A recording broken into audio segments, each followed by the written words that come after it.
시청자 여러분 안녕하십니까? 토요일 뉴스타트 1부 시작합니다. 어제 서울은 올해 들어 가장 높은 38도까지 올라 119년 만에 가장 더운 입추로 기록됐습니다. 비공식으로는 2018년 이후 처음으로 40도를 넘는 곳도 나왔는데요. 오늘은 동해안에 강한 호우가 쏟아진다고 합니다. 정혜윤 기자의 보도입니다. 가을의 시작을 알리는 절기 입추. 하지만 계절의 시계는 극한의 한여름입니다. 도심 전체가 거대한 한증막에 갇힌 듯 푹푹 찌는 찜통더위가 기승입니다. 뜨거운 햇살 아래 서울은 38도까지 기온이 올라 닷새 연속 올해 최고를 기록했습니다.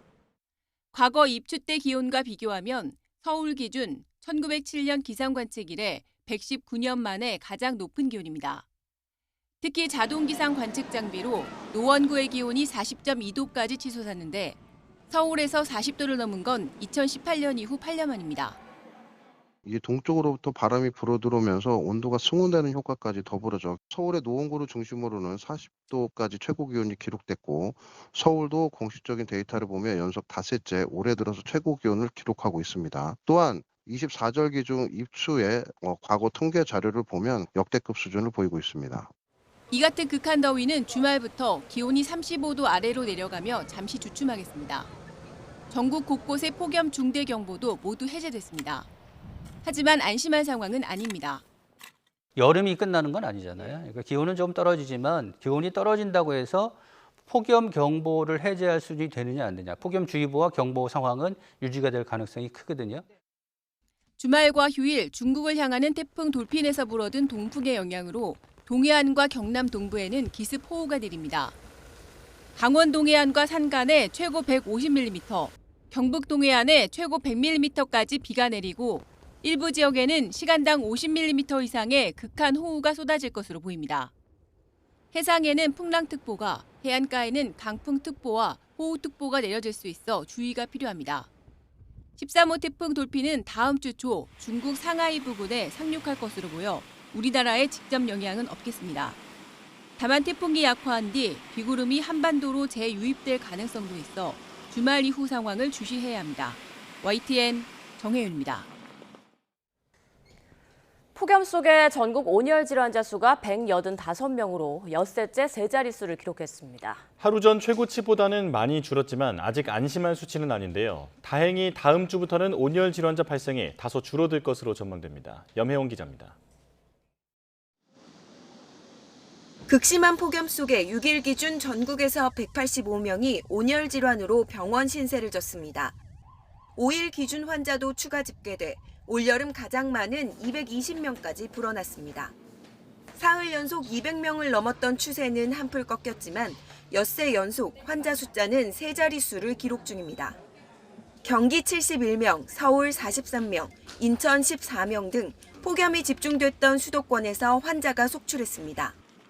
여전히 65세 이상 환자가 제일 많은 만큼 정부는 노인 일자리 실외 활동을 전면 중단했습니다. 4천여 개 노인 일자리 사업단에 소속된 35만 7천여 명의 근무를 실내로 전환하고 활동 시간도 월 15시간까지 줄일 수 있도록 했습니다. 그나마 다행인 건 이번 주말이 지나면 온열 질환자가 서서히 줄어들 거로 보인다는 점입니다. 질병관리청의 온열 질환 발생 예측치는 현재 전국이 가장 높은 4단계입니다. 시도별로 하루 온열 질환자가 19명 이상으로 예상될 때 내려집니다. 질병청은 다음 주 월요일부터는 전국 온열 질환자 발생 수준이 3단계로 내려갈 거로 내다봤습니다. 강원도와 경상북도는 온열 질환자가 발생할 수도 있는 수준인 1단계까지 내려가고 수도권도 환자 발생이 한 자릿수인 2단계가 될 거로 전망됩니다. YTN 염혜원입니다. 서울 봉천동에 있는 아파트 단지에서 전력 설비가 침수돼 전기 공급이 끊겼습니다. 주민들은 전기도 물도 없이 무더위를 버텨야 했습니다. 김혜린 기자입니다. 그늘에 옹기종기 모인 주민들이 부채를 연신 흔들며 더위를 식혀봅니다. 집안이 정전으로 찜통이 되자 그나마 시원한 그늘로 피해 나온 겁니다. 어젯밤에 깜짝 놀랐지. 그냥 뻥 멋이 터졌으니까 뻥 터져가지고 바로 전기 나갔으니까 덥고 그냥 아주 죽을 뻔했어. 아주. 한밤 지하에 있는 전력 설비가 침수되면서 시작된 정전은 한낮이 되도록 이어졌습니다. 정전으로 엘리베이터 운행이 멈추면서 주민들은 무더위 속에 계단을 오르내려야 했습니다.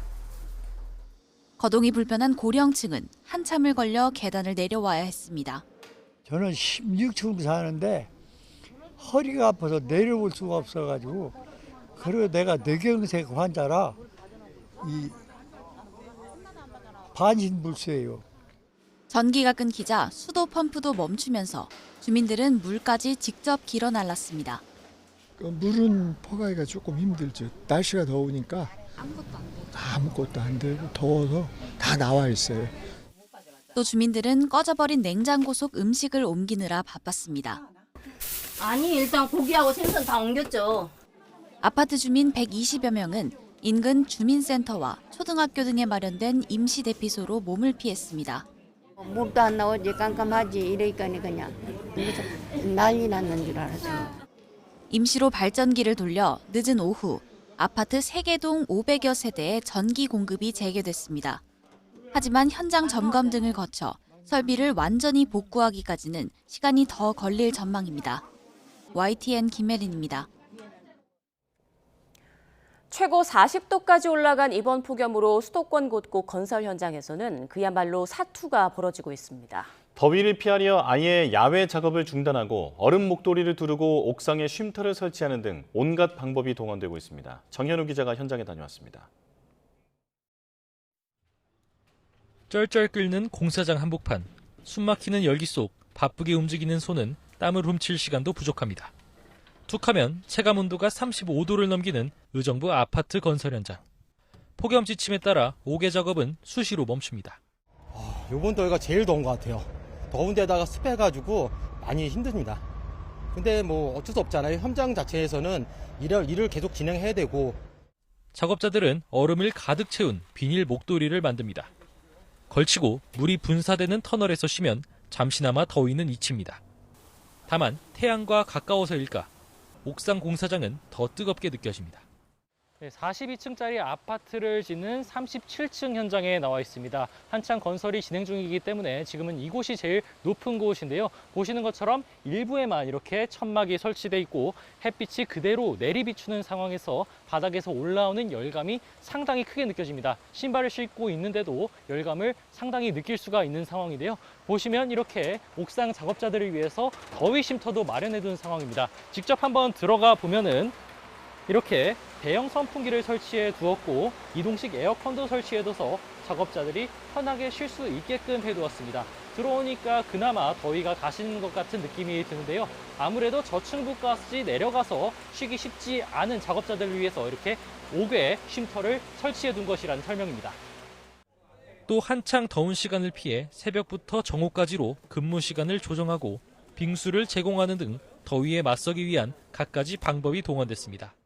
근로자들이 쉽게 몸을 식힐 수 있고 휴식을 취하고 충전을 해서 작업에 투입할 수 있도록 그렇게 준비를 했습니다. 타설 횟수도 주 5에서 주 4회로 조정해서 근무 시간이라든지 그 업무량을 조정을 좀 했습니다. 그래서 다만 영세한 사업장일수록 휴게 시간 등 폭염 지침이 지켜지기 쉽지 않을 것으로 보이는 만큼 관계 당국의 지속적인 관심도 필요해 보입니다. YTN 정현우입니다. 영남 지역은 폭염의 정점을 지났지만 여전히 무더위와 가뭄이 기승입니다. 소방관들은 벌집 제거 출동에 농업용수 공급까지 나서며 힘든 시기를 보내고 있습니다. 임형준 기자입니다. 말벌 보호복을 입은 소방관들이 수풀에 살충제를 뿌립니다. 곧이어 조심스레 꺼내는 건 말벌집. 혹여 벌집 안에 말벌이 더 있을까 연신 살충제를 뿌립니다. 방금 제거한 벌집입니다. 벌집 제거 출동은 여름철에 집중됩니다. 최근 3년 동안 벌집 제거와 관련한 소방당국의 출동 건수는 77만 건이 넘는데 이 가운데 67%가량이 6월에서 8월에 몰렸습니다. 소방관들의 발목을 잡는 건 연일 기승을 부리는 무더위. 벌집을 없애는 데 걸린 시간은 불과 10분 남짓이지만 몸은 어느새 땀 범벅입니다. 근무하는 내내 항상 젖어 있다고 보시면 됩니다. 출동이 많기 때문에 이제 뭐 많이 힘들기는 합니다. 근데 이제 일이니까 사명감 가지고 열심히 하고 있습니다. 소방관이 호스를 이용해 논에 물을 뿌립니다. 비가 오지 않는 날이 계속되면서 말라버린 논에 농업 용수를 공급하는 겁니다. 극심한 가뭄으로 농민들의 피해가 심각해서 농가 피해를 최소화하고자 출동에 지장이 없는 범위 내에서 소방차를 동원하여 농업용수를 최대한 지원하고 있습니다. 시원스러운 물줄기에 타들어가는 농심도 촉촉하게 적셔집니다. 우리 농민들이 지금 가슴이 탑니다. 지금 막 집보라기도 한번 잡고 싶은 심정에 제가 행정에 요청을 좀 했습니다. 그리고 오늘 또 이렇게 와주셔서 너무 고맙고. 끝이 보이지 않는 폭염과 가뭄. 소방관들은 어느 때보다 바쁘고 힘든 여름을 보내고 있습니다. YTN 이명준입니다. 충북 충주에서 열리고 있는 전국 여자축구 선수권대회 경기 중 중학생 선수가 무더위에 지쳐 병원으로 이송됐습니다. 대회에 참가한 팀들이 앞서 무더위에 경기 시간을 늦춰달라고 요구했지만 연맹은 부상자가 발생한 뒤에야 1시간씩 경기 시간을 늦췄습니다. 배민혁 기자의 단독 보도입니다. 아직은 해가 떠 있는 늦은 오후 30도를 넘는 무더위 속에 중학생 여자 축구 선수들이 쉴 새 없이 운동장을 누빕니다. 지난달 30일부터 충북 충주에서 열리고 있는 25회 전국 여자 축구 선수권 대회인데 곧 구급차 한 대가 들어섭니다. 지금 경기장에 앰뷸런스가 일단은 들어오고 있습니다. 오후 5시 반부터 시작된 축구 경기 직후 중학생 선수 한 명이 탈수 증세를 보여 병원으로 이송된 겁니다. 다행히 치료를 받고 복귀했지만 해당 선수를 포함해 지금까지 이번 대회에서 3명의 온열 질환자가 발생한 것으로 파악됐습니다. 결국 대회를 주관하는 한국여자축구연맹은 이날 경기가 종료된 이후 1시간씩 경기 시작 시각을 늦추기로 했습니다. 대회에 참가한 팀의 감독들은 앞서 경기 시간을 늦춰달라고 요구해왔지만 사실상 연맹이 묵살했다고 주장합니다. 한 참가팀 감독은 프로야구 경기도 취소되는 무더위 상황에서 경기 시각을 선제적으로 미뤘다면 선수 보호에 더 도움이 됐을 거라는 아쉬움이 있다고 전했습니다. 연맹 측은 이에 대해 감독들의 경기 지연 요구가 있었던 것은 맞지만 앞서 학생들의 경기가 늦게 끝난 것에 대한 불만이 제기되기도 했다며 쉽게 결정할 수 있었던 상황은 아니라고 설명했습니다. 그러면서 현장 감독관과 연맹 직원들이 대회 현장에서 계속 폭염 관련 상황을 주시하고 있었고 이에 따라 경기 시각을 늦추기로 한 것이라고 덧붙였습니다. 연일 이어지는 무더위에 어린 선수들을 보호하기 위한 조치가 더 적극적으로 이뤄져야 한다는 지적이 나옵니다. YTN 배민혁입니다.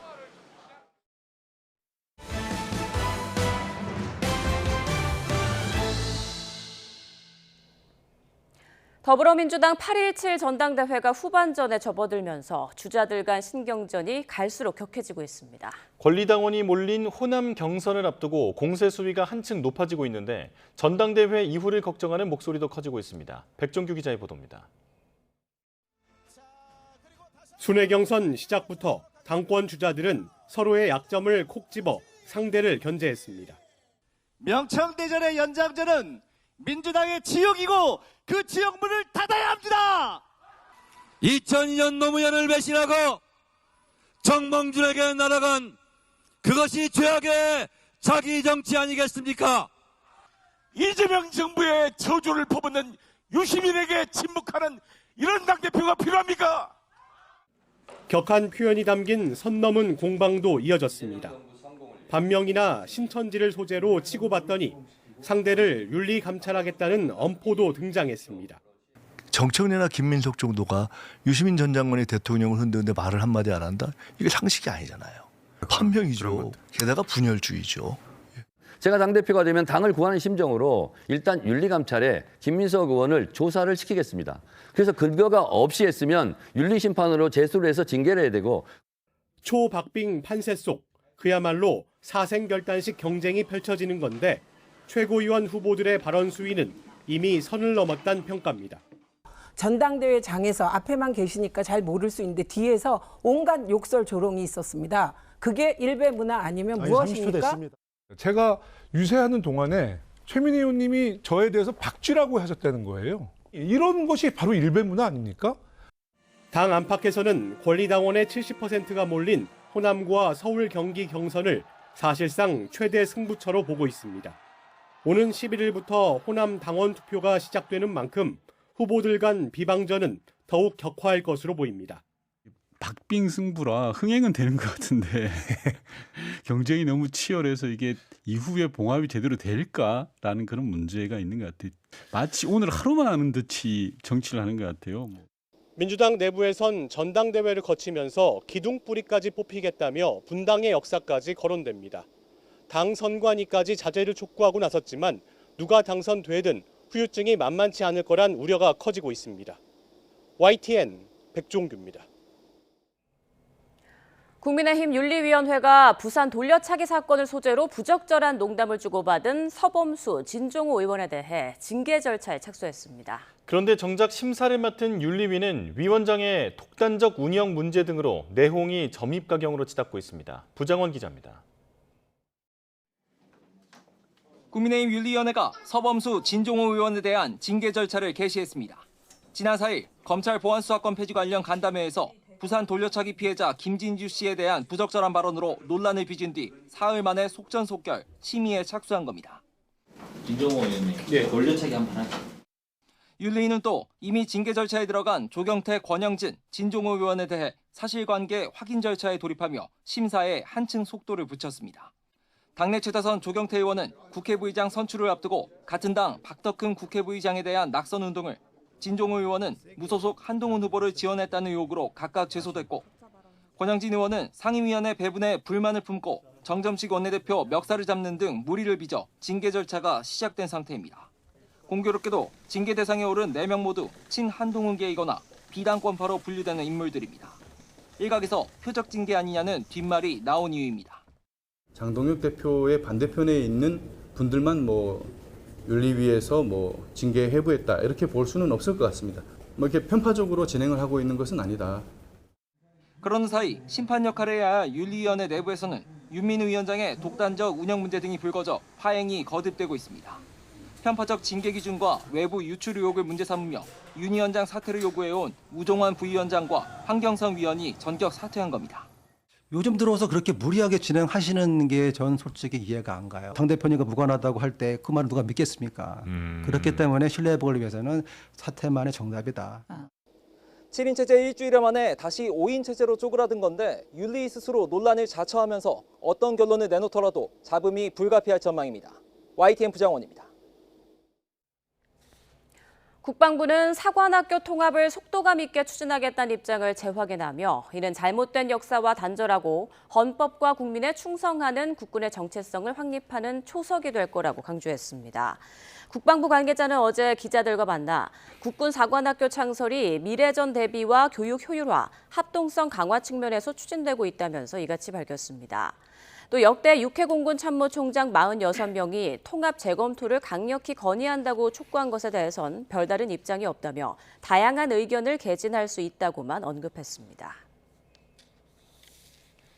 국민의힘을 비롯한 보수야권 국회의원 42명이 최근 이재명 대통령의 이른바 육사 출신 쿠데타 발언과 통합사관학교 졸속 추진을 규탄하는 결의안을 발의했습니다. 국민의힘 유용원 의원이 어제 대표 발의한 결의안에는 이 대통령을 향해 육사 쿠데타 발언을 철회하고 정치적 목적의 국군사관학교 설립 추진 중단 등을 촉구하는 내용이 담겼습니다. 결의안 발의에는 국민의힘에서 5선 윤상현, 조배숙 의원, 4선 김도읍, 김상훈, 박대출 의원 등 38명이 참석했고 이준석 대표를 비롯한 개혁신당 의원 전원과 무소속 한동훈 의원이 이름을 올렸습니다. 이재명 대통령이 지난 3일에 이어 어제 부동산 정책 점검 2차 회의를 주재했습니다. 어제 오후 2시부터 6시간 가까이 청와대에서 열린 회의에는 한성수 국무총리를 비롯해 관계부처 장관들이 참석했습니다. 강효정 청와대 수석대변인은 서면 브리핑을 통해 이 대통령이 주택 공급 촉진을 위한 금융지원 방안과 부동산 조기 공급 유도 방안을 보고받고 의견을 주고받았다고 밝혔습니다. 이 대통령은 회의를 마무리하며 기존 사고방식에 매달리지 말고 전환적으로 판단해 과감히 생각하고 실천할 것을 당부했습니다. 이재명 대통령이 최근 정부가 내놓은 세제 개편안 가운데 주가 누르기 방지 법안 등에 대해 전면 재검토 지시를 내린 것으로 파악됐습니다. 이 대통령은 어제 오전 참모들과 상황 점검 회의에서 주가 누르기 방지 법안과 개인종합자산관리 계좌 ISA 개편 방안을 둘러싼 투자자들의 반발을 보고받은 것으로 전해졌습니다. 이어 ISA 개편안에 대해 정확하게 준비도 하지 않고 왜 그렇게 한 것이냐며 전면 재검토하라고 지시한 것으로 알려졌습니다. 8.3 부동산 세제 개편안을 둘러싼 정치권 논의가 점입가경입니다. 국민의힘의 이땅 공세에 민주당 지도부는 주택법안 처리나 가로막지 말라고 맞서고 있는데요. 여당 의원이 청년주택 공급책 대안으로 버려지는 버스를 제안해서 논란이 일고 있습니다. 박희재 기자가 보도합니다. 더불어민주당은 증세 대신 공급을 외쳐온 국민의힘 공세를 정조준하며 묻지마식 비판으로 부동산 정상화를 가로막지 말라고 비판했습니다. 말로만 공급 말고 오는 13일 본회의부터 나와 주택법안 처리에 협조하라고 압박했습니다. 정작 국회에서 정부의 공급대책 후속 법안을 가로막고 있는 장본인은 다름 아닌 국민의힘입니다. 하지만 동시에 서울 지역 민주당 의원들의 고심은 커지는 분위기입니다. 비거주 1주택자에 대한 문제 제기가 잇따르는 점, 정책 취지와 달리 세부담이 비교적 덜한 가격대 주택에 투기가 몰리는 점을 살펴야 한다는 겁니다. 한강벨트 쪽에 계신 이제 의원님 중에 한 분이 실거주와 비거주 사이에 있어서의 세금 부담의 격차가 좀 큰 것 같다. 이제 이런 얘기를 이제 하셨고요. 네. 이런 분위기를 감지한 듯 국민의힘은 비거주 1주택을 고리로 여권을 맹폭했습니다. 자녀 학업이나 직장 문제 등으로 인한 비거주 사례를 읊으면서 거주 이전의 자유를 박탈하는 거라 날을 세웠습니다. 잘 살던 집에서 쫓겨나거나 울며 겨자 먹기로 폭등한 전월세를 감당해야 합니다. 이게 이재명 대통령이 말하는 부동산 정상화입니까? 정책 여파로 새집에 사는 무주택자, 청년이 쫓겨나거나 세부담이 전가될 수 있다는 점도 거듭 짚었습니다.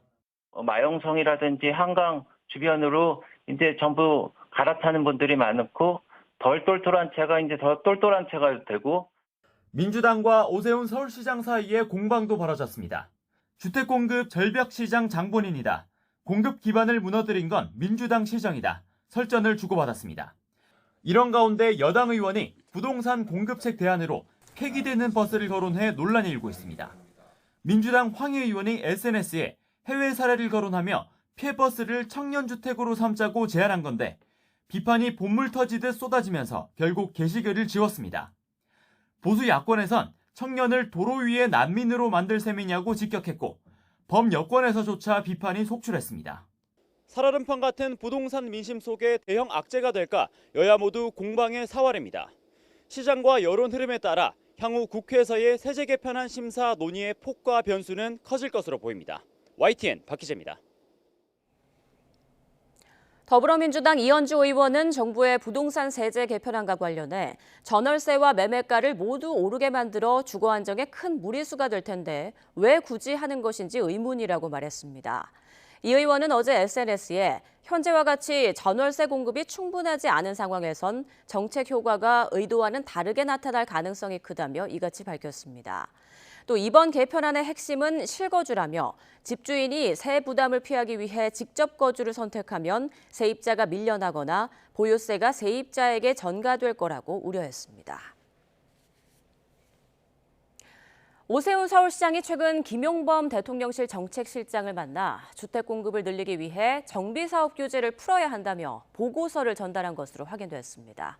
또 오 시장은 현재 공급 절벽 문제를 서울시 탓으로 돌린 여당에 대해 적반하장이라며 비판하기도 했습니다. 김진두 기자가 보도합니다. 지난달 국무회의에 참석한 오세훈 서울시장은 제대로 된 발언권을 얻지 못한 채 이런 지시를 받았습니다. 그 보고서 혹시 내시면 서울시의 재건축 재개발이 현재 어떻게 진행되고 있는지 지금 일반적으로는 공급 물량이 많이 부족하다고 하는데 왜 그렇게 됐는지 현황 보고도 좀 넣어서 해주십시오. 서울시장은 지난 5일 김용범 대통령실 정책실장을 만난 자리에서 관련 보고서를 전달한 것으로 확인됐습니다. 서울시는 보고서에서 현재 공급 절벽 원인으로 박원순 전 시장 때 도시 재생을 강조하며 정비구역 389곳을 해제하고 신규 지정 문턱을 높인 것을 꼽았습니다.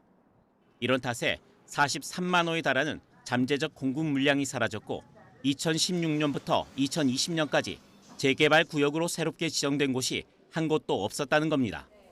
여기에 이재명 정부의 이주비 대출 제한 등 각종 금융 규제로 재건축 재개발 여건까지 나빠졌다고 지적했습니다. 이에 민간 정비 사업을 가로막는 규제를 걷어내야 대규모 공급이 가능하다고 강조했습니다. 이를 위해 이주비 대출 규제를 완화하고 용적률 법적 상한을 올리는 방안 등을 제시했습니다. 정부에서 공급이 닭공을 얘기할 정책이면 반드시 이주비는 좀 완화를 하는 게 사업비는 지원하는 것이 맞다라고 저희들은 시에서 강력히 정부에 요청을 했습니다. 재개발의 어떠한 동의율도 조금 재건축자랑 5% 정도는 완화할 필요가 있다. 이와 별개로 여당에서 주택 공급 부족 책임론을 서울시에 돌린 것에 대해서는 적반하장이라며 날을 세웠습니다. 오세훈 시장은 SNS에 올린 글에서 공급 절벽에 대해 석고대죄에도 모자랄 상황에 남탓과 왜곡된 주장을 되풀이하고 있다며 이번 보고서 내용을 거듭 언급했습니다. YTN 김진두입니다. 어제 강세로 장을 연 코스피가 장중 하락 전환해 이틀 연속 약세 마감했습니다. 또 닷새 연속 상승세를 보였던 코스닥도 장중 하락 전환하며 다시 800선 아래로 내려갔습니다. 윤태인 기자입니다. 1.09% 오른 6,365로 장을 연 코스피는 밤사이 미국 증시의 약세 마감에도 장 초반 오름세를 보이며 한때 6,415선까지 올랐습니다. 하지만 이내 하락 전환한 뒤 개인과 기관의 순매수에도 기세를 되찾지 못하고 전장보다 0.6%, 38포인트가량 내린 6,259에 마감했습니다. 이란이 적대국 선박의 호르무즈 해협 통항금지 법안을 검토한다거나 예멘 후티 반군이 사우디를 공격했다는 소식 등으로 국내 증시에 대한 투자 심리가 악화한 것으로 풀이됩니다. 코스피 대형주를 보면 삼성전자는 0.22% 강보합인 23만 원대에 마감했지만 SK하이닉스는 4.88% 급락한 142만 원 선에서 거래를 마치는 등 반도체주가 반등에 실패했습니다.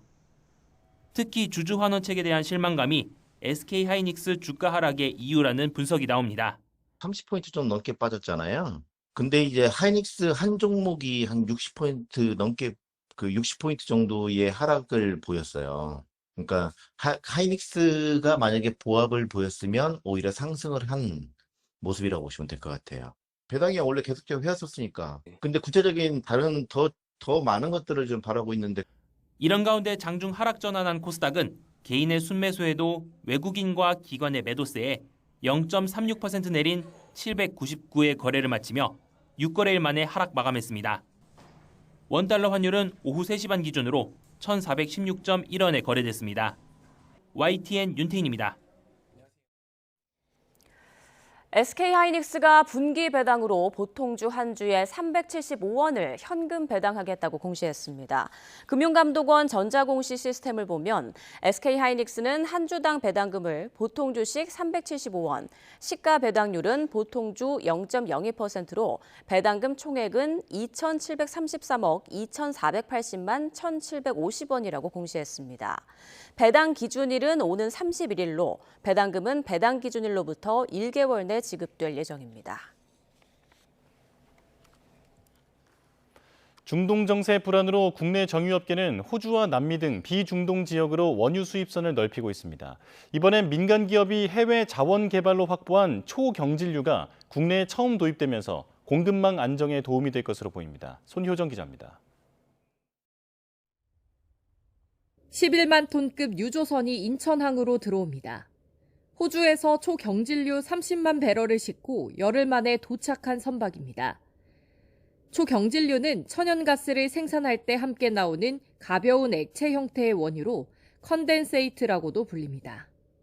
플라스틱과 합성 섬유의 기초 원료인 나프타 함량이 높아 석유화학 제품과 휘발유, 항공유 등 다양한 석유 제품 생산에 활용됩니다. 이번에 도입된 호주산 초경질유는 12시간의 하역 작업을 거쳐 나프타와 항공유, 경유 등으로 정제될 예정입니다. 이를 통해 원유 수입선 다변화와 국내 나프타 수급에 도움이 될 전망입니다. 이번 물량은 SK이노베이션 ENS가 호주 바로사 가스전 개발 단계부터 참여해 확보한 자원입니다. 민간 기업이 해외 자원 개발을 통해 확보한 원유의 일종인 초경질유를 국내에 들어오는 건 이번이 최초 사례로 대한민국의 에너지 안보에 도움이 될 것으로 생각합니다. 특히 호주는 운송기간이 중동 노선의 4분의 1 수준으로 짧아 물류비 절감 효과도 기대됩니다. 중동 전쟁 이후 국내 정유업계는 호주와 남미 등 비중동 지역으로 원유 도입을 확대하고 있습니다. 이 같은 노력으로 중동산 원유 비중은 전쟁 전보다 10%포인트 낮아졌지만 여전히 전체 수입의 60%가량을 차지하고 있습니다. 정부도 원유 수급 상황을 점검하며 에너지 공급망 다변화에 속도를 내고 있습니다. 원유와 가스는 중동산 비중 축소 등 도입 국가와 도입 노선을 다변화하고 비축을 확대해 나가겠습니다. 다만 비중동산 원유는 아직 시험 도입 단계인 경우가 많고 운송, 정제 비용도 상대적으로 높은 만큼 정책적 지원이 뒷받침돼야 한다는 지적이 나옵니다. YTN 손효정입니다. 이슬람권의 핵심적인 국가들인 사우디아라비아와 파키스탄, 튀르키예가 공동 방위 조약을 체결했습니다. 이란에 맞서고 이스라엘을 견제하기 위한 움직임으로 풀이되는데 이란은 즉각 비판했습니다. 런던 조수연 특파원입니다. 사우디아라비아와 파키스탄, 튀르키예 정상이 사우디 메카에서 만나 일명 메카 공동방위조약을 체결했습니다. 3국 중 어느 국가에 대한 무력 공격도 전체에 대한 공격으로 간주한다는 게 핵심 내용입니다. 이들은 중동과 전 세계 평화, 안보, 안정을 증진하는 게 목적이라고 밝혔습니다. 특히 군사적 축이나 종파적 블록을 구축하려는 시도가 아니라며 핵 야망이나 군비 경쟁과도 무관하다고 강조했습니다. 또 특정 국가를 겨냥하지 않는다고 선을 그으며 3국의 공동 안보와 집단 억지력을 강화하는 데 초점이 맞춰졌다고 설명했습니다. 그러나 이 조약은 이란 전쟁 발발 후 중동 전역으로 번진 무력 충돌에 위기감을 느낀 이슬람 수니파 국가들이 집단 안보 체제를 구축하려는 움직임으로 풀이됩니다. 동맹인 미국의 영향력이 흔들리면서 이란에 맞서 안보 결속을 다질 필요성을 더 절실하게 느낀 것으로 해석됩니다. 여기에 영내에서 갈수록 영향력을 키우는 이스라엘에 대한 견제 의도도 담긴 것으로 보입니다. 실제로 이들 3국은 그동안 이스라엘과 이슬람 시아파 종주국인 이란의 군사적 움직임이 노골화하는 것에 우려를 표명해왔습니다. 이번 조약에 대해 이란 측에서는 비판적인 입장이 나왔습니다. 이란 의회의 에브라힘 레자에이 의원은 이 조약이 안보를 가져다 주지 않을 거라며 과거 미국에 일방적으로 의존했던 것이 안보를 보장하지 않았던 것과 같다고 주장했습니다. 이번 전쟁을 계기로 사우디와 파키스탄, 튀르키예의 협력 구도가 형성될 경우 영내 안보 질서를 재편하는 움직임으로 이어질 수 있다는 전망이 나옵니다. 런던에서 YTN 조수연입니다. 대이란 전쟁과 관련해 미군의 요격미사일 부족이 심각하다는 언론 보도가 잇따르자 도널드 트럼프 미국 대통령이 군사기밀 유출자 색출을 지시했다고 월스트리트 저널이 보도했습니다. 월스트리트 저널은 현지 시간 7일 트럼프 대통령이 탄약 비축량에 대한 새로운 조사를 지시했다며 보고받은 비축량이 정확한지 확인하는 동시에 피해를 주는 폭로에 맞서려는 노력이라고 전했습니다. 이어 트럼프 대통령은 탄약이 부족하다는 미 언론 보도에 격노한 것으로 전해졌으며 트럼프 행정부 고위 관리들은 탄약 재고에 대한 부정적인 보도가 그를 미치게 했다고 덧붙였습니다. 타이완에선 중국군의 침공을 격퇴하는 연례 실전 훈련이 한창입니다. 라이칭더 총통도 참수작전 대비 연습에 동참하고 왕복 6차선 교량을 폐쇄하기도 했습니다. 베이징 강정규 특파원입니다.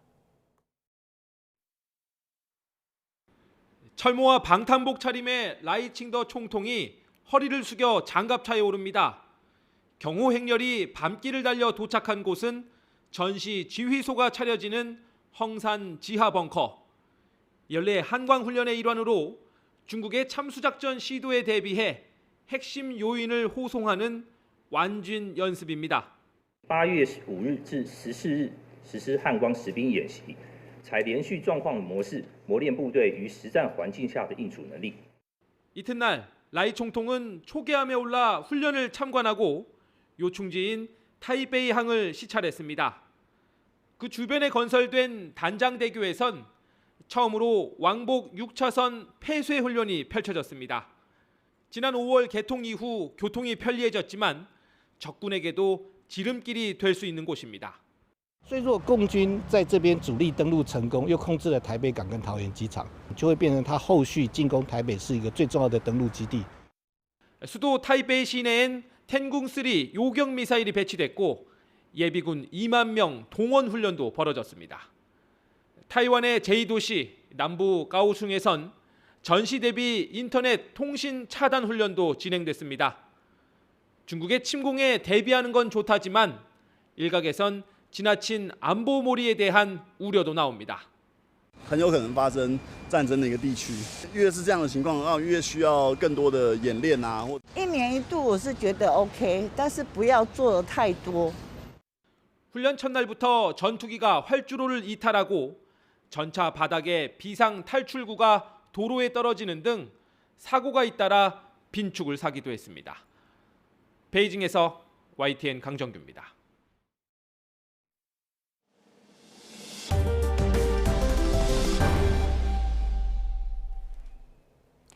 형사소송법 개정으로 78년간 이어진 검찰 중심의 수사체계는 막을 내리게 됐습니다. 하지만 법조계와 정치권에서는 헌법 위배 소지가 있다는 지적이 일고 있습니다. 보도에 임예진 기자입니다.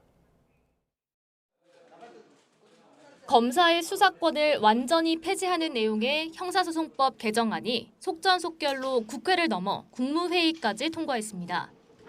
이제 수사와 기소는 완전히 분리되고 수사하는 검사는 사라집니다. 다만 위헌 소지가 있다는 지적이 이어지고 있고 야당에서 헌법소원 청구 등 법적 대응을 예고한 만큼 헌재 심판대에 오를 가능성도 거론됩니다. 첨예한 쟁점은 검사의 영장 청구권 문제입니다. 헌법은 체포, 구속, 압수수색 시 검사의 신청에 의해 법관이 발부한 영장을 제시하도록 정하고 있는데 개정 형사소송법은 경찰의 신청이 있어야만 검사가 법원에 영장을 청구할 수 있도록 규정하고 있기 때문입니다. 이 때문에 대검은 지난달 설명 자료를 통해 해당 조항이 헌법상 검사의 영장 청구권을 형해화한다고 비판하기도 했습니다. 비슷한 논란은 지난 2022년 이른바 검수완박 법안이 통과됐을 때도 불거졌습니다.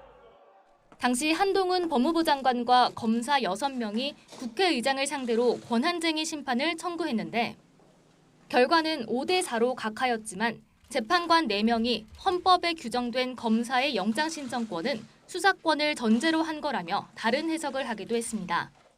특히 이선의 재판관은 법률에 의해 검사의 소추권과 수사권이 제한되면 영장 신청권도 침해될 가능성이 없지 않다고 보충 의견을 냈습니다. 법조계에서도 의견이 갈립니다. 앞선 헌재 결정대로 검사의 수사권은 헌법상 권한이 아니라 법률상 권한이라 위헌 소지가 없다는 주장이 있는가 하면 수사권 없이 영장 신청을 할 수는 없다는 견해도 맞섭니다. 지난 검경 수사권 조정 국면에서처럼 검사들이 직접 목소리를 낼지도 주목되는 가운데 형사소송법을 둘러싼 논란의 불씨는 한동안 이어질 거로 보입니다. YTN 임혜진입니다. 경찰청은 어제 개정 형사소송법 후속조치 TF 첫 회의를 열고 다음 달부터 상피제를 시행하기로 했습니다. 상피제는 자신의 배우자나 직계 존비속 관련 사건은 다른 경찰관서에 넘기는 제도입니다. 또 하반기 인사에 맞춰 내부 비리 수사대를 출범하고 국가수사본부장 감독을 받던 수사감찰 기능을 인권감사관실로 이관해 외부 민간 개방직의 지휘를 받도록 만든다는 방향입니다. 윤석열 정부 시절 관저 이전 감사를 무마한 혐의를 받는 유병호 전 감사원 사무총장이 구속 상태로 재판에 넘겨졌습니다. 비상계엄 당시 수용 공간을 점검하도록 한 신용해 전 법무부 교정본부장도 기소됐습니다. 이준엽 기자입니다. 감사원 사무총장을 지낸 유병호 감사위원이 직권남용 권리행사 방해 혐의로 기소됐습니다. 특검은 유 의원이 관저감사를 진행하던 지난 2023년 2에서 3월 대통령실의 청탁을 받아 감사를 무마한 거로 보고 있습니다.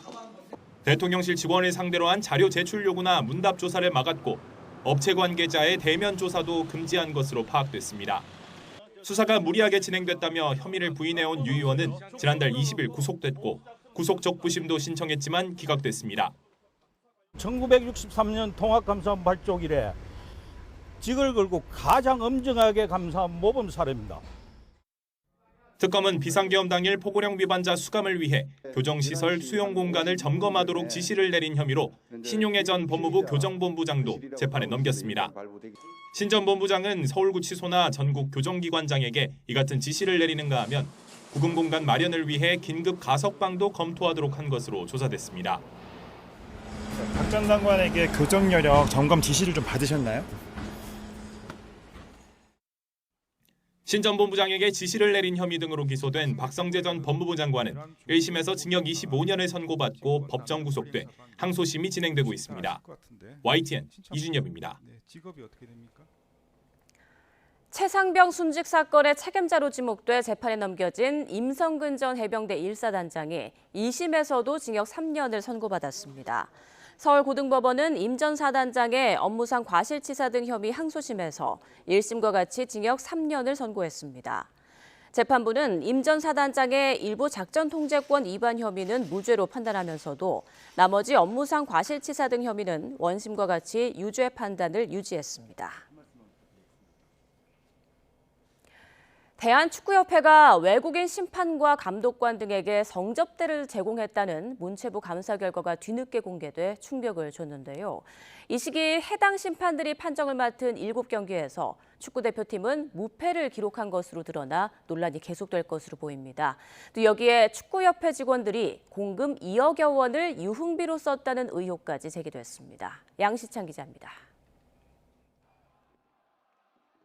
지난 2011년 9월 올림픽 최종 예선에서 윤빛가람의 시원한 프리킥골로 오만에 거둔 2대0 승리. 또 이듬해 2월 이동국과 이근호의 연속골로 쿠웨이트를 2대0으로 꺾은 월드컵 지역 예선전. 2016년 문체부 감사에서 심판에게 성접대를 한 것으로 드러난 경기들입니다. 쿠웨이트전이 굉장히 어려운 승부였지만은 작은 산이라고 생각합니다. 이제 앞으로 큰 산들이 많이 남아 있고. 비단 이 두 경기만이 아닙니다. 2011년 3월부터 1년 동안 축구협회가 외국인 심판과 감독관 등 10여 명에게 제공한 것으로 드러난 성접대 경기는 모두 7경기, 8차례에 달합니다.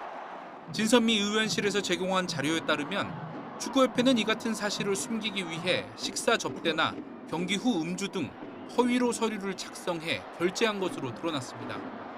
월드컵과 올림픽 예선 3경기를 포함한 이 경기들에서 우리나라가 거둔 성적은 5승 2무, 무패였습니다. 경기 흐름을 바꿀 만한 결정적인 오심이 발견되진 않았지만 성접대를 제공했다는 사실만으로도 스포츠의 공정성을 심각하게 해쳤다는 비판을 피하기 어려운 상황입니다. 여기에 이 시기 축구협회 직원 18명이 법인카드로 골프장과 유흥주점, 안마시술소 등에서 1,500여 회에 걸쳐 2억 1,600만 원을 결제해 사적으로 유용했다는 의혹도 추가로 제기됐습니다. 축구협회는 2013년 이후 클린카드 시스템을 도입해 법인카드의 부적절한 사용은 불가능해졌다고 해명했습니다. 축구협회의 비위 행위가 드러났지만 국제축구연맹 윤리 강령은 위반 행위에 대해 5년에서 10년의 시효를 두고 있어 피파 차원의 징계는 없을 전망입니다. YTN 양시창입니다.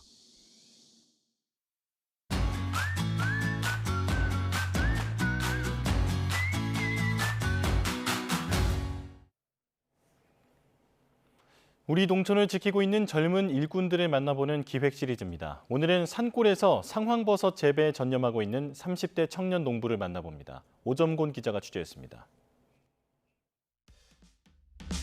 해발 고도 자체가 높은 진안고원에 자리 잡은 상황버섯 농장. 고산지대지만 요즘 같은 폭염엔 하우스 온도가 40도를 넘기 때문에 온도 낮추기가 큰 일거리입니다. 환기 시스템을 자주 가동하거나 수시로 물을 뿌려주면서 온도를 떨어뜨립니다.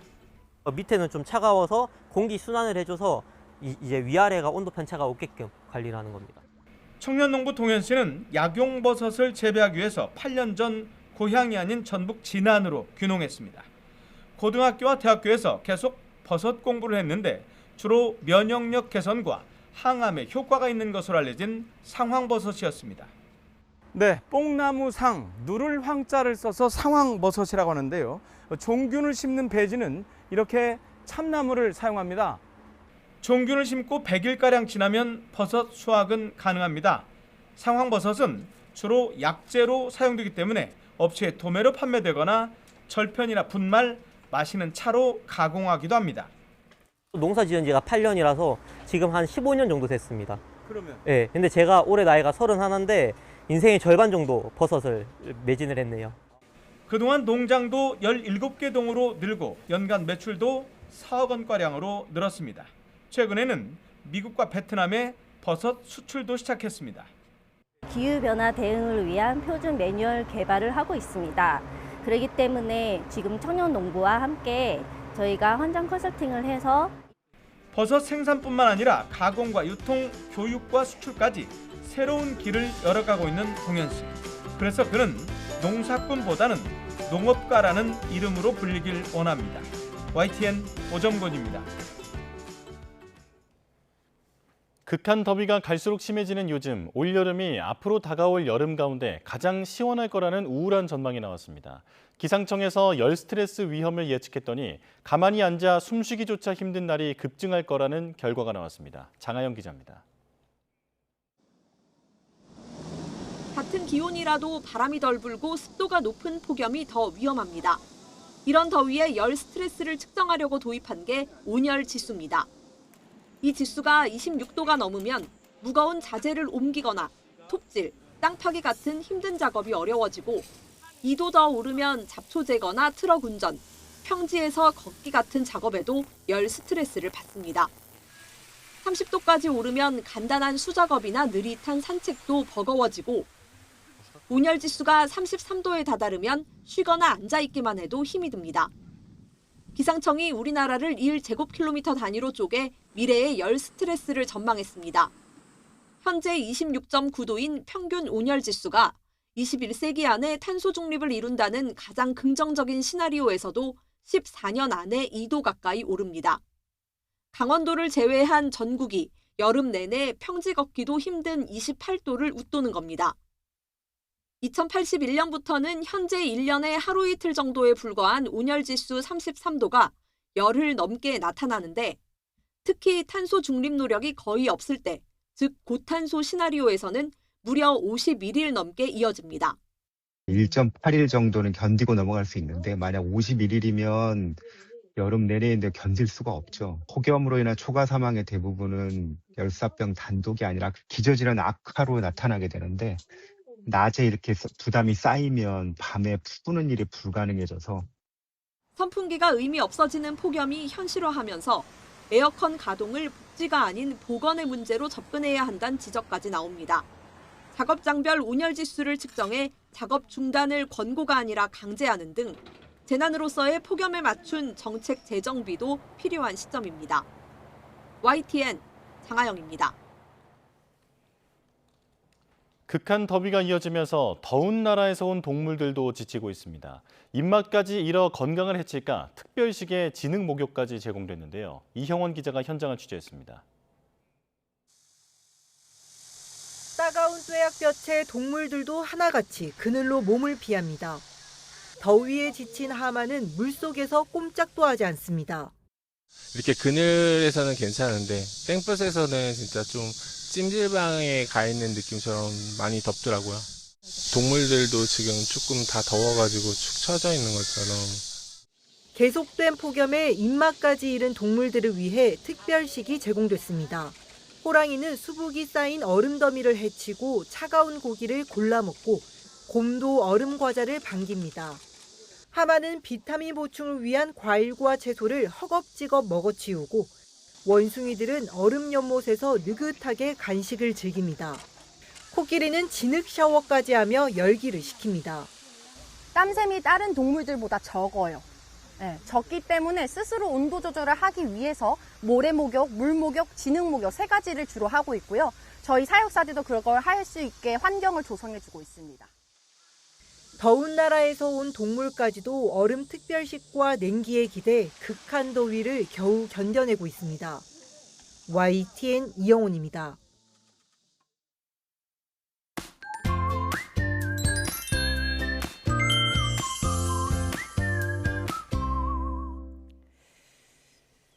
극한 폭염의 기세는 누그러지면서 폭염 중대경보는 해제됐습니다. 하지만 안심하기는 이릅니다. 여전히 대부분 지방에 폭염특보가 이어지고 있는데요. 현재 기온 30도를 육박하면서 초열대야를 보이는 곳도 있습니다. 현재 서울이 29.6도, 부산도 29도를 보이고 있습니다. 낮에는 폭염의 기세가 누그러지겠지만 무더운 건 여전합니다. 서울 35도를 비롯해 청주와 안동이 35도, 창원은 37도까지 오를 것으로 보입니다. 오늘 동해안에는 많은 비가 내립니다. 모레까지 많은 곳은 150mm 이상, 경북 동해안에도 120mm 이상의 큰 비가 오겠고 내륙 지역은 오늘 대기 불안정으로 곳곳에 소나기가 지날 것으로 보입니다. 다음 주에도 무더위는 계속될 전망입니다. 날씨였습니다. 뉴스타트 1부 마칩니다. 잠시 후 2부가 이어집니다.